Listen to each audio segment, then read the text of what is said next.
Hello, my name's Peter and welcome to our new YouTube channel, which will be focusing on all things autism, especially in young girls and women.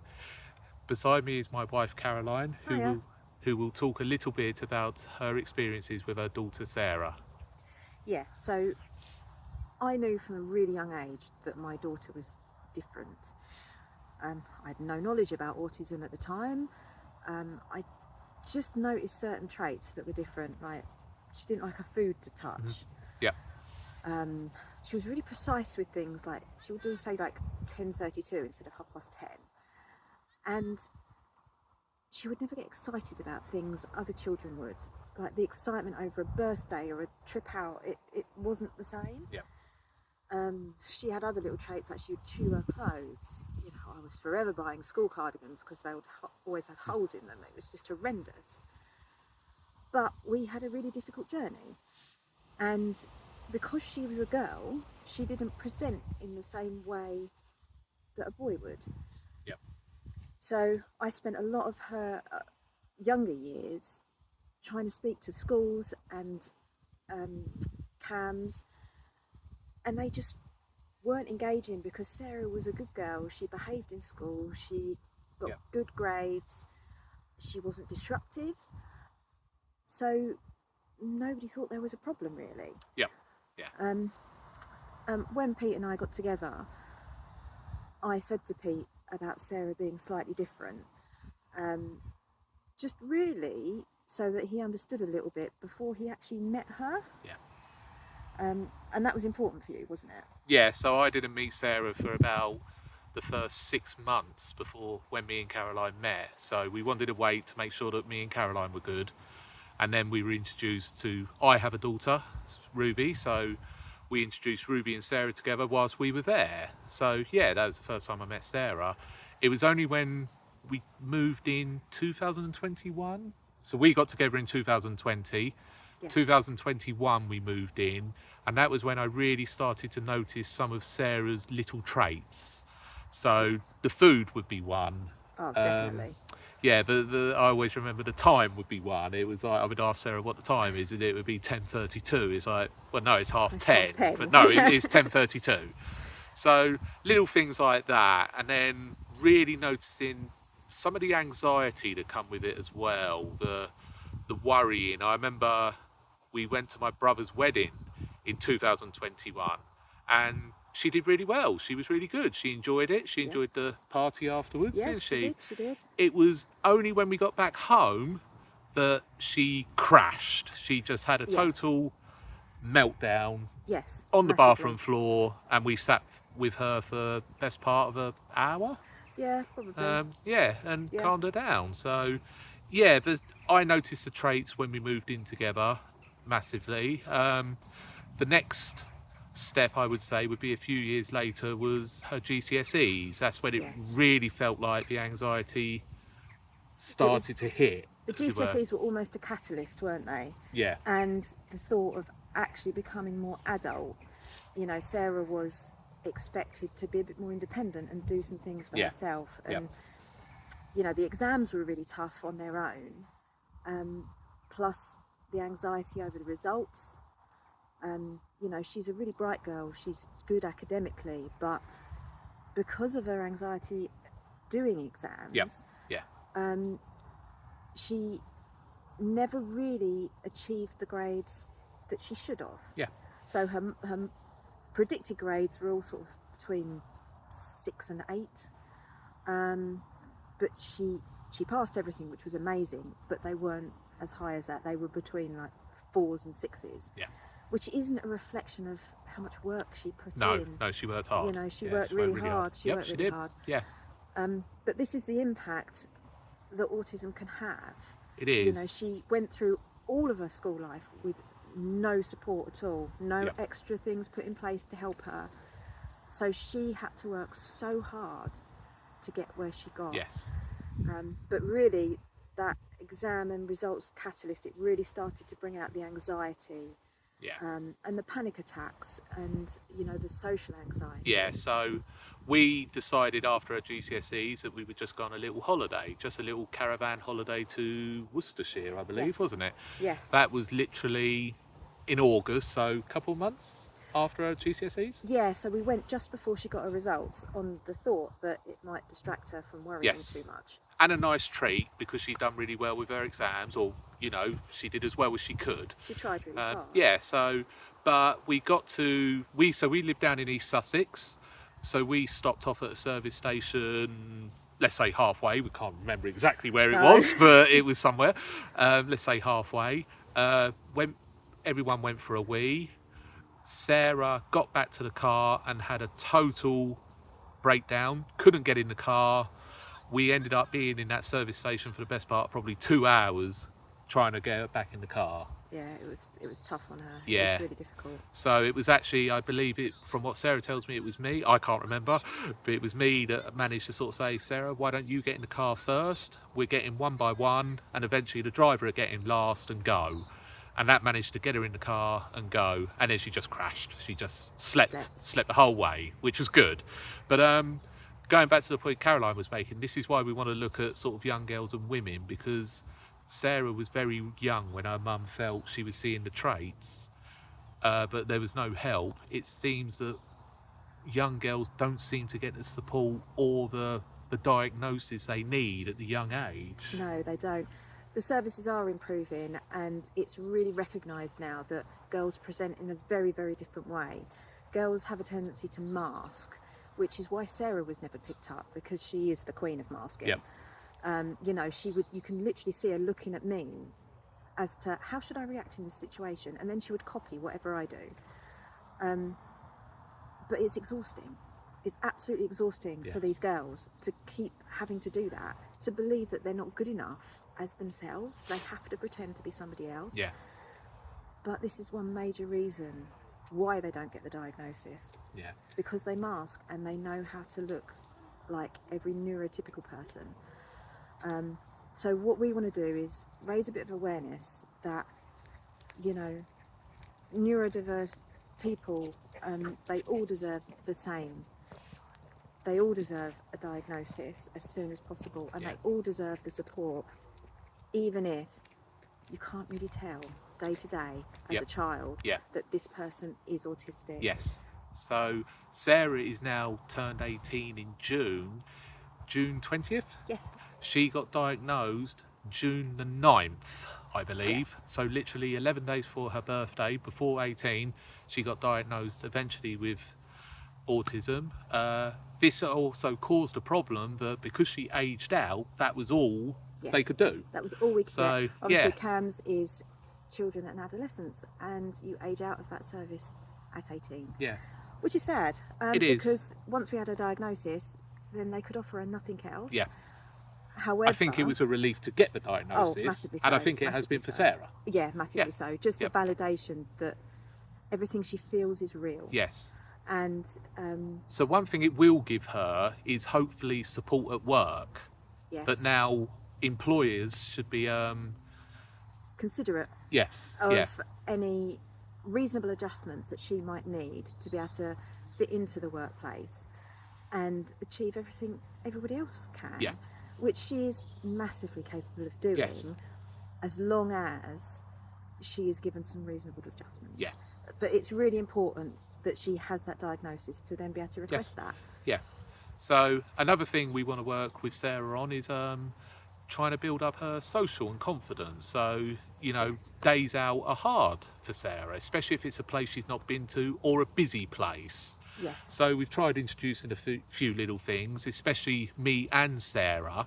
So a couple of weeks ago, me and Sarah actually visited the Crime Museum in Hastings. If you do live in the area, it's a very good morning out or afternoon out. It's well worth a visit. Yes. So me and Sarah have tried to do that. The first thing we did was probably about a month ago. We just went down the local bowling alley and played pool, which she enjoyed. I think the important thing here is the way we've structured it. So we've been out a lot as a family. Yep. And I've been out with the two girls, but Sarah's never really been out solely with Pete. So obviously this is a change. We need to manage that appropriately for her to make it less daunting. Because we know even if we go out as a family, it can be problematic. You Yeah. know, if she's overwhelmed or the place is just wrong. It could even be Yeah. it smells funny. Yep. So we need to structure this to help, you know, foster success, Yes. basically. So what we chose first was Paul, because we've all been as a family. Yep. It's something Sarah enjoys. She's been with friends before. Yep. Absolutely. It's a familiar place. She knows it. She's comfortable there. Yep. So, and it's an hour. Yep. So it was an hour, and that was it. And then they came home. Yep. So that was really successful. Yep. Secondly, the Crime Museum, again, it's a familiar place for her because she's been there before. She suggested it as something Pete might be interested in Yes, too. as I've never done it. And but it was a step up from Paul because It was. Yep. you know, it's the car journey is a little bit further for us, and it's a longer day. Yep.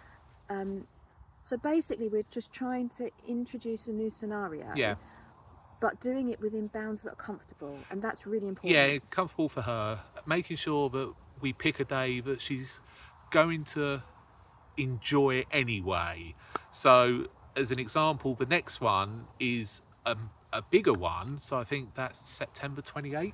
Yeah. I think, well, not think, me and Sarah are going to go down to Bewley, the Motor Museum, which is in Hampshire by Southampton in the New Forest. Again, I've been. If you're in the area, it's well worth a visit. But the reason that I chose this is because Sarah's always said how much she likes old cars. I really love Italian cars, so like Alfa Romeos, and they've actually got an Alfa Romeo day on that day, so it just worked. So I was just like, look, Sarah, they've got Alfa Romeos, they've got old cars. You know, I've been, I know it's a good place to go. Would you like to go? And I sort of said, you know, obviously it is 100 miles away from where we live, so it is a fair car journey. We're talking about 2 hours here for Sarah, but she seems positive, and she's given herself the best opportunity. So she works on September the 28th is a Sunday. She's booked the Saturday off to give herself the best chance to be ready for it on the Sunday. So Yes, because being overwhelmed can start the day before. So if she had a bad day at work, or she was very tired because it was very busy, you know, she's worn her social battery down so much that actually the next day she's exhausted. Yes. So she's really trying to give herself the best chance because she'd like to do these things too. Yeah, absolutely. Which is great. Yeah. Yeah, so we're just trying to build her confidence, but trying to do it within the bounds of what she's capable of. Yeah, and what she enjoys. So, as an example, I have a younger daughter, Ruby, who loves theme parks. So me and her are going to Thorpe Park in October. There's Sarah hates roller coasters. It's pointless. You're going to start off on the wrong foot, ain't you? So she's just not going to enjoy it. Yeah, so it's just finding the happy balance with Sarah. So yeah, we want to do that with her. We have got a holiday planned in March next year. I believe we're going to Somerset. Yes. But this one, she seems confident. She seems very confident in this one. She actually found a day out she would like to do. I believe it was Prison Island somewhere. Shepton Mallet Prison. Shepton Mallet Prison, they've got escape rooms and stuff like that. Yeah. So she's really interested in that kind of, she loves an escape room, anything like that she loves. So yeah, she's really positive about going there. Yeah. And I think this is a big deal for her because the last holiday she went on and that she was confident enough to go on was Worcestershire, where she did have a few panic attacks. Yes. And it wasn't the nicest experience for her. It was not, and obviously, you know, this is a big deal. Obviously, it wasn't a nice experience for everyone. You know, Ruby was there as well. It was hard. You know, I tried to keep Ruby out of the way whilst Caroline was with Sarah, and I still didn't really understand autism at this stage. I didn't understand what to do for Sarah. So it's always been really, I will keep Ruby out the way, Caroline will deal with Sarah. But the more time's going on, the more I want to help Sarah. I want to help Sarah. I want to help Caroline as well to, you know, if these problems do creep up, there's two of us to help. Yeah. So there was an occasion 2 months ago, I believe, that Caroline was at work and Sarah did have a little breakdown at home. So it was me that sort of supported her and was just there that she needed, and we got through it and she was fine. And I think another important point is that this is all a learning curve for all of us, Sarah included. Yeah. And I think one of the difficulties is that autism is such a personal experience. You know, there is no set list that everybody is going to have Yeah. X, Y, and Z.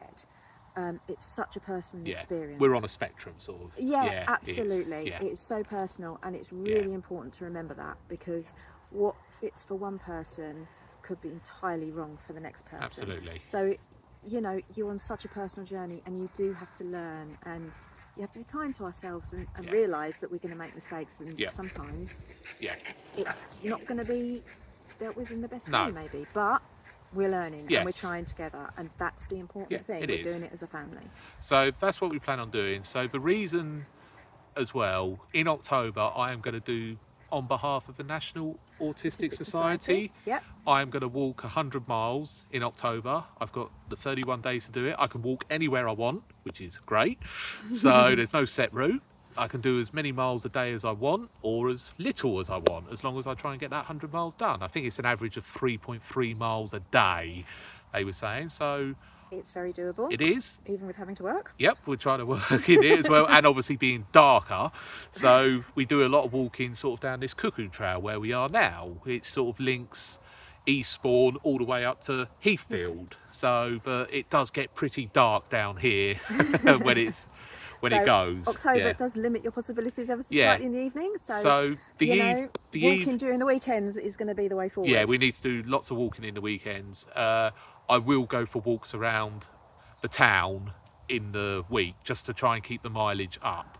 So, but obviously we'll be doing a fundraising that will go out on social media like Facebook and all that sort of thing, and go through the actual society as well. Yes. To try and raise some money, and just to try and raise a bit of awareness. You know, we are both very aware there is no cure. There is no cure, if you know what I mean. But just trying to get people more aware that, especially in young girls, that you want them to, well, yeah, I do see these traits, as it were. Just raise a bit of awareness, because it is really hard to spot in girls sometimes. You know, and to all the mums out there, you know your kids. Yeah. I absolutely believed what the experts were telling me at the time when Sarah was like 7 or 8 years old, and I accepted that they said that she was fine. Yeah. And I shouldn't have done. I should have believed in myself, and I should have pushed harder, but you know, you live and learn. You do, but we got there in the end. And we got there in the end. We did get there in the end. So that's the important thing. So yeah, we'd like to try and raise some money for that. I've got other ideas coming up as well. So to carry on, we'd like to do, like, I think hopefully next May, me and possibly 4 others, because I think my brother wants to do it. This monster is still sort of like we're going to look at climbing Snowdonia as a thing. I know it's not the tallest mountain in the world, it's not Everest, but it's something. It's a challenge. It's a challenge. You know, I am a middle-aged man now, so it's sort of like will be a challenge, but we just want to do that. But we also want to make the channel fun. We don't just want to make it like us sitting here for the next 20 minutes every single time. You want to make it fun. So me and my younger daughter, when we go to Thorpe Park, we said we'd get the camera out and do a bit of filming. Technically, I'm getting some of my mileage in, walking around, because it will be October. And it will be in October. It will be October. Yeah, so just things like that, really. And just to raise the awareness, and just to sort of, just because a person is autistic, they can still have the best life. Absolutely. As it were. Absolutely. You know, they have amazing talents, and, you know, there's nothing wrong with anybody that's autistic. No, not at all. Sarah works, she's working 5 days this week. You know, we're in a bit sort of summer holiday, she's working 5 days. She worked 5 days last week. Yes, at the end of the day, it tires her out a bit more than probably your neurotypical person. So, yeah, but she does really well. You know, this is not an illness, it's not a disease. This is just who Sarah is. And it's really important to remember that, you know, we're not highlighting a disease. Nope, we're highlighting the differences in people, which should be celebrated. And that's what we want. We want the best for our family. And if this helps other families out there, then amazing. Absolutely, yeah. So, yeah, Sarah is our inspiration, as it were, for doing this. So, yeah, it's, I believe it's next Monday. Hopefully I will get the forms for fundraising. I will put that on social medias and that, obviously, and do Yeah, that. absolutely. And Obviously, I'll put some links under this video, sort of like emails or Facebook accounts and all that to make it absolutely, easy. Yeah. you know, this is a fundraiser at the end of the day, Yeah. and it is going to a really good cause. So obviously all those links will be going out. And what we'll try and do is we'll try and do a few videos Yes, through we will. October. Yep. Yeah. Where we're walking. We'll tell you a little bit about where we're walking, because Yep. obviously not all of you from the same area as No, us. So, including me. Absolutely. Yeah. So we'll do yep. that, and we'll keep you up to date with progress, how close we are to 100 miles. Yep. Absolutely. And yeah, we'll see how we get on. Yeah. So yeah, perfect. And that's really about it for an opening video. So yeah, the next video will probably be some point next week, sort of describing, not, you know, but the application form or the fundraising form is out there. So yeah. Absolutely. So, Just yeah. a quick one, just to tell you how to donate and how to support us. Yeah. You know, obviously if you can donate, that's amazing. Even just a like and a share, that Yeah. really helps get the word out there. And some support, that And a would be bit of great. support, Yeah. yes. So yeah, it's not all about the money. Obviously, the more money we can get, the better. But it's not all about money. It's about raising awareness and other people sort of, yeah. So yeah, anything would be great. It really Yeah. will. So yeah, in a few weeks' time, look out for another video, and we'll tell you how to support us, and so- that would be amazing. Yeah, and we will catch you soon. Cool.